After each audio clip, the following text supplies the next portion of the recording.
Hi everyone, welcome to On the Other Hand. I'm Ariane Zurcher, and today I'm unveiling my latest design.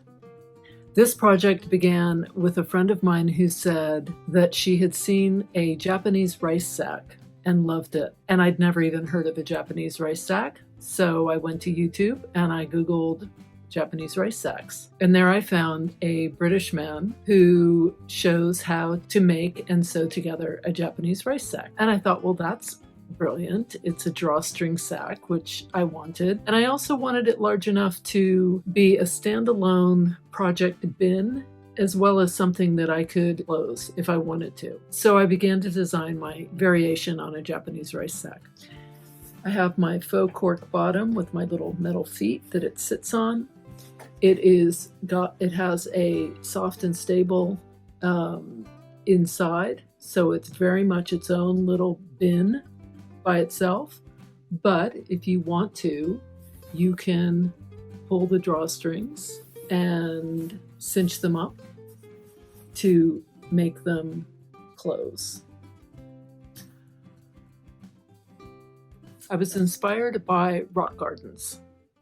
As I was thinking about rock gardens, I thought of my grandmother's house in Colorado, a little town nestled in the Rocky Mountains, and she had the most gorgeous rock garden.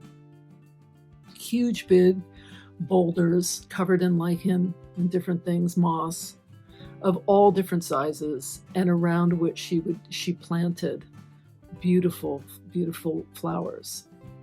Columbine, Johnny jump ups, pansies, she had geraniums, she had impatiens, she had huge lilac bushes. I mean, they were trees. And so it was with her garden in mind that I started designing.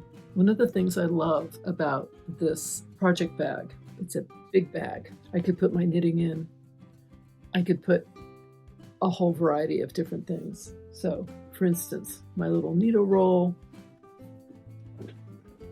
Here's my River Rocks pouch, and I'll show you how small they look. I've created a series of videos, 14, that are for anyone who purchases the design. Those videos are available. It's a playlist that I created specifically for this project. And I've also created a private Facebook group, which once you purchase a design, you'll also be admitted into. So there are a lot of perks. I included a lot of beautiful photographs of each shape with instructions on how to stitch each shape. The link to purchase this design will be down below in the description section. And I hope I'll get to see you either here as you watch that playlist or in the Facebook group that I created. Don't forget to hit the like button, click on that subscribe button, talk to me, tell me what you think. And here's to stitching together.